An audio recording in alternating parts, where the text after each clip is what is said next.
Assalamualaikum warahmatullahi wabarakatuh.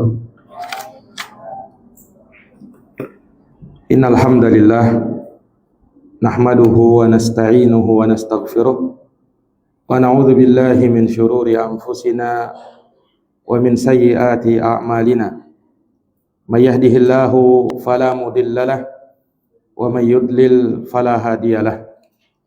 Asyhadu an la ilaha illallah wahdahu la syarikalah wa asyhadu anna Muhammadan abduhu wa rasuluh sallallahu alaihi wa ala alihi wa sahbihi wa man tabi'ahum bi ihsanin ila yaumiddin wa sallama tasliman katsira. Amma ba'd, fa inna asdaqal hadithi kitabullah wa khairal huda huda Muhammadin sallallahu alaihi wa ala alihi wa sahbihi wa sallam. Wa syarrul umuri muhdatsatuha fa inna kulla muhdatsatin bid'ah wa kulla bid'atin dhalalah wa kulla dhalalatin finnar. Ma'asyaral ikhwa wal akhawat, hadirin wal hadirat, a'azzani Allah wa iyyakum. Alhamdulillah, bersyukur kepada Allah Subhanahu wa taala pada hari ini, hari Jumat tanggal 10 Ramadan 9 ya. 9 Ramadan 1447 Hijriah. Kita diberikan taufik oleh Allah Subhanahu wa taala untuk duduk di majelis ilmu. Kita harapkan semoga Allah melipat gandakan pahala duduknya kita di taklim seperti ini, dan sembari menunggu waktu berbuka, insyaallah taala kita akan melanjutkan pembahasan dari kitab atau risalah Fadilatul Syekh Muqbil bin Hadi Al-Wadi'i rahimahullahu ta'ala yang berjudul Hadihi Da'watuna wa Aqidatuna. Inilah dakwah kami dan akidah kami. Nah, sebagaimana yang sudah pernah kita jelaskan, perkara akidah ini dari perkara yang penting di dalam agama kita. Dia merupakan pondasi dan dasar ilmu yang wajib untuk kita pelajari. Iya, akidah itu secara bahasa berasal dari kata al-aqd yang artinya ikatan atau simpul yang sangat kuat. Iya, seseorang yang bertransaksi jual beli disebut dengan akdul bai', akad jual beli. Karena ketika sudah terjadi akad, berarti sudah terjadi ikatan yang kuat antara kedua belah pihak. Begitu pula orang yang menikah disebut dengan akdun nikah. Seseorang yang melakukan akad nikah berarti mengikat. Iya, sudah mengikat dan menjalin ikatan yang suci ya dalam sebuah pernikahan. Nah, akad atau akidah berasal dari kata al-aqd yang artinya tadi ikatan dan simpul yang sangat kuat. Nah, adapun definisinya secara istilah, maka akidah itu secara umum adalah keimanan yang pasti dan ketetapan pasti yang tidak ada atau tidak dihinggapi dengan keraguan sedikit pun juga. Itu akidah secara umum. Ya. Keimanan yang pasti dan ketetapan pasti yang tidak ada keraguan sedikit pun di dalamnya.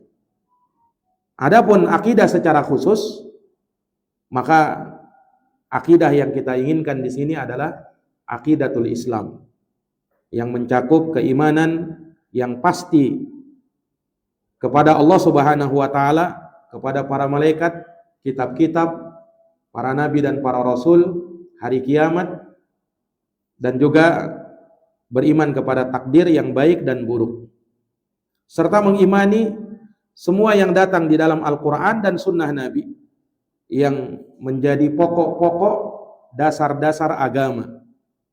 Iya. Demikian pula apa yang telah disepakati oleh para sahabat.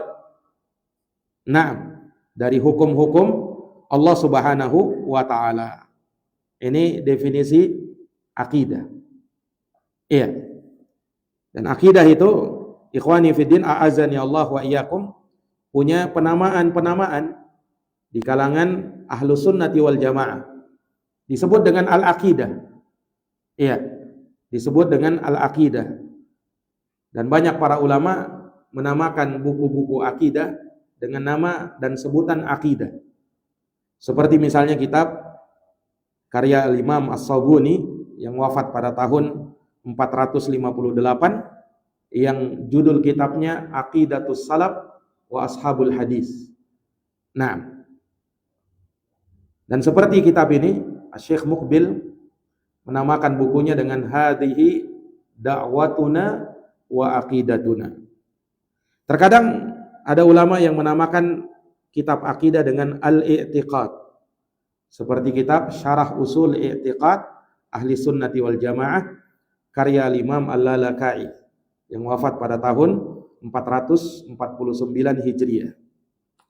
Terkadang dengan nama At-Tauhid, seperti kitab Tauhid ya, karya Al-Imam Ibnu Khuzaimah. Nah, dan selainnya. Juga As-Sunnah, seperti As-Sunnah karya Al-Imam Abdullah bin Ahmad, anaknya Imam Ahmad. As-Sunnah Ibnu Abi Asim.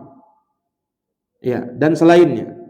Terkadang diberi nama dengan Asy-Syariah, seperti Kitab Syariah karya Imam Al-Ajurri. Juga terkadang dinamakan dengan Kitabul Iman, seperti Kitabul Iman karya Al-Imam Abu Ubaid Al-Qasim Ibnu Sallam rahimahullahu ta'ala. Ini penamaan kitab-kitab akidah dari kalangan Ahlus Sunnah. Dan ini berbeda dengan penamaan akidah di kalangan Ahlul Bid'ah. Kalau di kalangan Ahlul Bid'ah, mereka menamakan akidah mereka dengan ilmu kalam, ilmu filsafat, ilmu tasawuf, ya, ilmu teologi, ilmu metafisika, dan sebagainya. Yang mana mereka maksudkan dari penamaan itu adalah pembahasan atau pelajaran akidah. Nah, itu tidak dikenal dari kalangan ulama Ahlus Sunnah wal Jamaah. Nah, ikhwani fiddin, a'azani Allah wa iyyakum, kalau berbicara tentang akidah, maka kita mengambil akidah kita dari mana? Akidah kita itu bersumber dari mana? Ya, maka hal ini dijawab oleh Syekhul Islam Ahmad bin Abdul Halim Ibn Taimiyah sebagaimana dalam Majmu'ul Fatawa. Kata Syekhul Islam, ammal i'tiqad fala yu'khadu anni wala man siwa wala man huwa akbaru minni bal yu'khadu anillahi wa rasulihi wa ma ajma' alaihi salaful ummah fama kana fil qur'ani wajaba i'tiqaduh wa kadzalika ma thabata fil ahadits sahihah. Kata beliau, adapun urusan akidah, maka dia tidak diambil dariku, tidak pula diambil dari orang yang lebih besar dariku. Bahkan akidah ini diambil dari Allah dan Rasulnya, dan apa yang telah disepakati oleh salaful ummah, orang terdahulunya, salafus saleh dari kalangan umat ini. Famakana fil Qur'ani wajib i'tiqadu, maka apa yang ada di dalam Quran maka wajib diyakini. Wa kadzalika ma thabata fil ahadits sahihah, demikian pula yang sah di dalam hadits-hadits yang sahih. Nah, ini pembahasan akidah. Maka ikhwani fiddin, a'azani Allah wa iyyakum, ini berkaitan dengan penamaan kitab ini, dan beliau sedikit menyinggung tentang pembahasan akidah. Iya. Nah, beliau juga menerangkan, Syekh Muqbil menerangkan dari sebab kenapa beliau menulis kitab ini, kitab Hadihi Aqidatuna, Hadihi Da'watuna wa Aqidatuna. Ya, karena beliau memperhatikan banyaknya tersebar akidah-akidah, keyakinan-keyakinan yang menyimpang dari para hizbiyun, orang-orang yang suka berpecah belah di dalam agama mereka. Seperti yang Allah sebutkan dalam Quran, fataqatta'u amrahum bainahum zubura kullu hizbin bima ladaihim farihun. Maka mereka berpecah belah dalam urusan agama mereka itu menjadi beberapa golongan. Setiap golongan berbangga dengan apa yang ada pada mereka. Semuanya menyangka bahwa dirinya di atas kebenaran. Persis seperti perkataan penyair, kullu yadda'i waslan li Laila wa Laila la tukiru lahum bidak. Setiap orang mengaku menjalin hubungan dengan Laila, tapi Laila tidak mau mengakui hubungannya. Artinya semua orang mengaku berada di atas kebenaran, tuntunan agama, padahal kebenaran dan tuntunan agama itu jauh darinya. Iya. Maka setiap orang-orang yang menyeru kepada kesesatan, ya, mereka menyangka diri mereka berada di atas jalan yang lurus. Jangankan itu, Fir'aun sekalipun yang terang-terang mengatakan saya adalah Tuhan kalian yang paling tinggi, ana rabbukumul a'la, kata Fir'aun itu. Tapi bersamaan dengan itu dia mengatakan begini kepada kaumnya dan kepada Bani Israel, ma urikum illa ma ara. Aku tidak memandang sesuatu untuk kalian kecuali apa yang aku pandang baik, kata Fir'aun. Wa ma ahdikum illa sabilar rasyad. Dan aku tidak menunjuki kalian kecuali kepada jalan yang benar. Itu Fir'aun yang sudah mengaku Tuhan sekalipun berkata bahwa dia akan menunjuki jalan kebenaran. Nah, dan dia juga mengatakan tentang Nabi Musa, daruni aqtul Musa wal yada' rabbahu anni au inni akhafu ayyubaddila dinakum au ayyudhhira fil ardil fasada. Dia menuduh Nabi Musa berbuat kerusakan di muka bumi. Kata Fir'aun, biarkan aku membunuh Musa. Hendaknya dia berdoa kepada Rabbnya. Sesungguhnya aku khawatir dia akan merubah agama kalian atau menampakkan kerusakan di muka bumi ini. Itu kata Fir'aun kepada Nabi Musa. Dia sangka Musa yang berbuat kerusakan, padahal justru dia yang berbuat kerusakan. Nah, ini ikhwani fiddin a'azani Allahu wa iyyakum. Demikian pula tuduhannya kepada Musa dan Harun sebagai tukang sihir, ya, yang menyihir Bani Israel. Naam. Kemudian disebutkan bagaimana Fir'aun ini, ya, menyangka bahwasanya Harun dan Musa bisihrihima wa yadhhaba bi tariqatikumul musla. Dia telah menghilangkan adat kebiasaanmu yang utama, kata Fir'aun. Nah, jadi orang-orang yang paling sesat seperti Fir'aun sekalipun mengaku benar. Iya. Orang-orang munafik juga begitu. Disebutkan dalam Quran di awal-awal surat Al-Baqarah.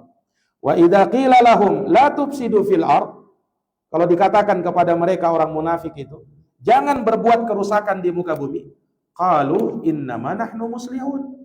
Tapi apa kata mereka? Ya kami ini orang yang berbuat perbaikan. Bukan orang yang berbuat kerusakan. Orang munafik. Maka Allah berfirman, ala innahum humul mufsiduna walakin la yash'urun. Ketahuilah, sesungguhnya mereka itu yang berbuat kerusakan, tapi mereka tidak menyadarinya. Wa idza qila lahum aminu kama amanan nasu qalu anu'minu kama amanas sufaha ala innahum humus sufaha walakin la ya'lamun. Kalau dikatakan kepada mereka orang munafik, ayo beriman sebagaimana manusia ini beriman. Apa kata orang munafik? Apakah kami beriman seperti imannya orang-orang bodoh itu? Orang beriman disangkanya orang-orang bodoh. Iya. Maka Allah katakan ala innahum humus sufaha. Ketahuilah mereka itulah yang bodoh sebenarnya. Walakin la ya'lamun. Tapi mereka tidak tahu. Nah, ini ikhwani fillah.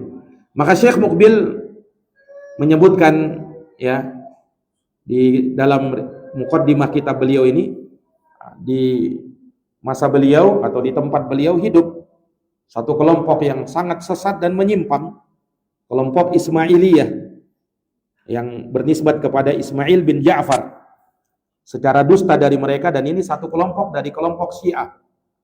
Dan di Yaman itu banyak kelompok Syiah. Ya, banyak kelompok apa? Kelompok Syiah. Ya. Dan mereka terkadang terang-terangan menampakkan ya jati dirinya. Ya, jangankan bahkan di azan-azan mereka. Ya. Kalau di Yaman itu terkadang kita dengar lafaz azan yang aneh-aneh. Ya. Kalau kita kan azannya mengucapkan 2 kalimat syahadat, syahadu la ilaha illallah, diulang lagi, syahadu la ilaha illallah, kemudian syahadu anna Muhammad Rasulullah, syahadu anna Muhammad Rasulullah. Ya, kemudian hayya 'alas shalah, hayya 'alas shalah. Tapi orang Syiah kalau azannya sebelum hayya 'alas shalah dia tambahkan lagi lafaz azan, asyhadu anna aliyan waliyullah. Nah, itu diazankan itu. Yang artinya aku bersaksi bahwa Ali adalah walinya Allah. Dia tambah-tambah. Nah, dia tambah-tambah. Ya, Syekh Muqbil pernah ditanya, ya Syekh, bagaimana kalau kita dengarkan azannya orang Syiah? Ya, khususnya kalau dia bilang asyhadu anna aliyan waliyullah, jawabannya apa? Kan kalau kita menjawab azan itu sesuai dengan orang yang sesuai dengan lafaz azan yang dikumandangkan itu. Dia bilang asyhadu alla ilaha illallah, kita bilang asyhadu alla ilaha illallah. Dia bilang asyhadu anna Muhammad Rasulullah, kita bilang asyhadu anna Muhammad Rasulullah. Terus kalau bagaimana kalau mereka bilang asyhadu anna aliyan waliyullah? Jawabannya apa ya wahai Syekh? Kata Syekh Muqbil, jawabannya inna lillahi wa inna ilaihi raji'un. Itu jawabannya. Karena musibah. Ya. Menambah-nambah apa? Menambah-nambah lafaz azan. Itu musibah. Ini ikhwani fiddin a'azani Allahu wa iyyakum. Ini beliau sebutkan ya, banyaknya propaganda, seruan-seruan yang menyesatkan dari orang-orang Syiah, Rafidhah. Demikian pula juga beliau sebutkan kaum Sufiyah yang ada di Yaman itu. Tidak sedikit juga orang-orang Sufi yang ada di Yaman, yang ahlul khurafah, yang orang-orang yang punya khurafat yang sangat banyak, cerita-cerita omong kosong yang menipu umat. Itu orang-orang Sufi.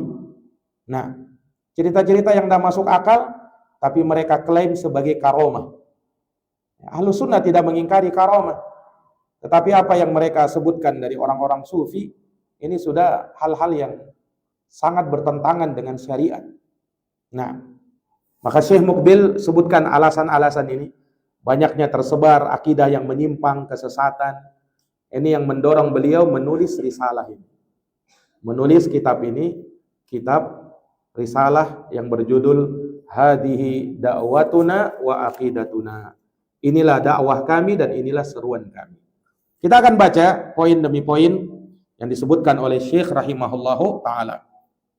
Kata beliau di poin yang pertama, nu'minu billahi wa bi asma'ihi wa sifatihi kama waradat fi kitabillahi azza wa jalla wa sunnati rasulillahi sallallahu alaihi wasallam min ghairi tahrifin wala ta'wilin wala tamthilin wala tashbihin wala ta'til. Ini hal yang pertama yang beliau sebutkan di dalam dakwah dan akidah beliau. Kata beliau, kita beriman kepada Allah, nama-nama dan sifat-sifatnya sebagaimana yang telah datang di dalam Quran dan sunnah Rasulullah. Tidak boleh kita tahrif, kita selewengkan maknanya. Tidak boleh kita takwil dengan takwil yang batil, ditafsirkan dengan penafsiran yang batil. Tidak boleh dipermisalkan, tidak boleh diserupakan, dan tidak boleh ditolak atau dinafikan. Iya. Ini hal yang pertama. Beliau sebut tentang keimanan dulu. Iman kepada Allah. Iman itu apa? Iman itu artinya membenarkan, meyakini, dan mengakui. Itu namanya iman. Ya, membenarkan, meyakini dan mengakui di dalam hati. Itu namanya iman. Secara bahasa itu. Ya, secara bahasa iman membenarkan, kemudian meyakini dan mengakui di dalam hati. Adapun secara istilah, iman itu adalah nutqun bil lisan, ucapan di lisan, wa i'tiqadun bil janan, ya, keyakinan di dalam hati, wa amalun bil jawarihi wal arkan, dan beramal dengan anggota badan. Iman mencakup ucapan di lisan, keyakinan dalam hati, dan amalan dengan anggota badan. Yazidu bi ta'atir rahman, iman bertambah karena ketaatan kepada Allah Ar-Rahman. Wa yanqus bi ta'ati syaitan, dan iman berkurang karena mengikuti syaitan. Iya, itu definisi iman di kalangan Ahlus Sunnah wal Jamaah. Itu iman secara umum. Ya. Adapun iman kepada Allah, maka maknanya meyakini 4 hal. Yang pertama, meyakini Allah itu ada, meyakini rububiyah Allah, Allah sebagai pencipta, pengatur, penguasa alam semesta, itu rububiyah. Yang ketiga, meyakini uluhiyah Allah, Allah sebagai satu-satunya yang disembah, yang kita ibadahi, yang kita memperhamba diri kepadanya. Kemudian yang keempat, meyakini nama-nama dan sifat Allah yang maha sempurna, yang maha indah lagi maha tinggi. Itu nama-nama dan sifat Allah Subhanahu wa taala. 4 hal ini. Itu iman kepada Allah. Meyakini Allah itu ada, meyakini rububiyah Allah, meyakini uluhiyah Allah, dan meyakini asma dan sifatnya Allah. Sesuai dengan apa yang Allah Subhanahu wa taala kabarkan di dalam Al-Qur'an. Nah, ini ikhwani fiddin a'azani Allahu wa iyyakum. Iya. Kita beriman kepada Allah, dan satu di antara keimanan yang 4 tadi adalah mengimani nama-nama dan sifat Allah. Iya. Nama-nama dan sifatnya Allah. Ada 2 hal. Allah itu punya nama-nama, dan nama-nama Allah menunjukkan kepada zatnya Allah. Dan di dalam nama tersebut terkandung sifat kesempurnaan bagi Allah. Iya. Maka mengimani nama-nama Allah, menetapkannya. Allah bernama dengan nama itu kita tetapkan. Yang terkandung dalam nama itu sifat kesempurnaan bagi Allah. Dan ingat, semua nama Allah husna. Husna itu berada pada puncak keindahan. Makanya disebut dengan Asmaul Husna, nama-nama yang maha indah. Nama-nama yang maha indah. Dan menetapkan nama Allah itu tauqifiyah, sesuai dengan dalil. Tidak boleh seseorang menamai Allah dengan nama-nama yang lain yang tidak ada dalilnya. Iya. Dan Allah punya nama-nama yang maha indah, kita disuruh berdoa dengannya.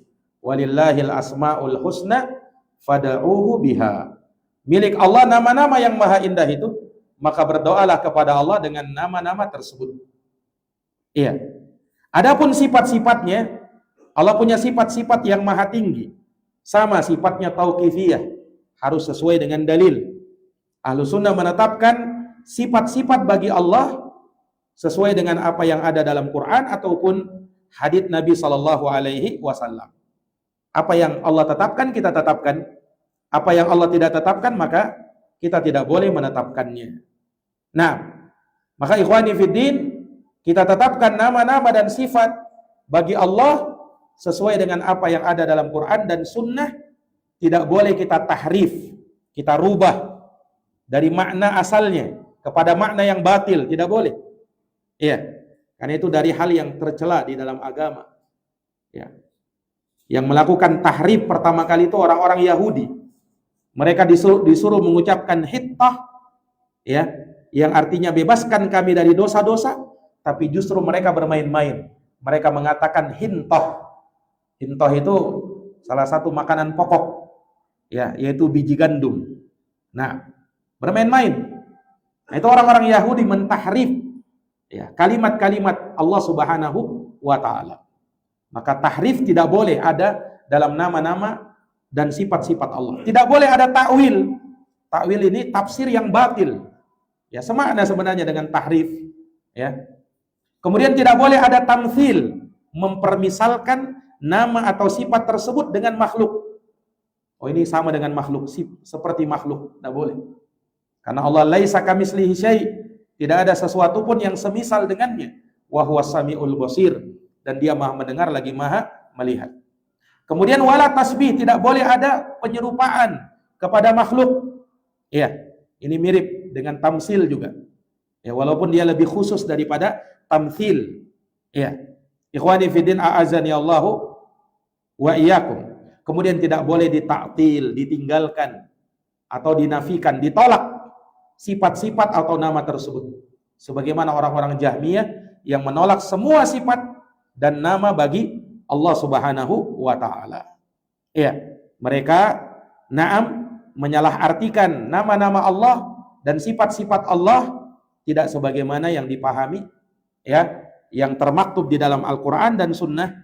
Kita imani, kita yakini, ya, tanpa kita harus membagaimanakannya.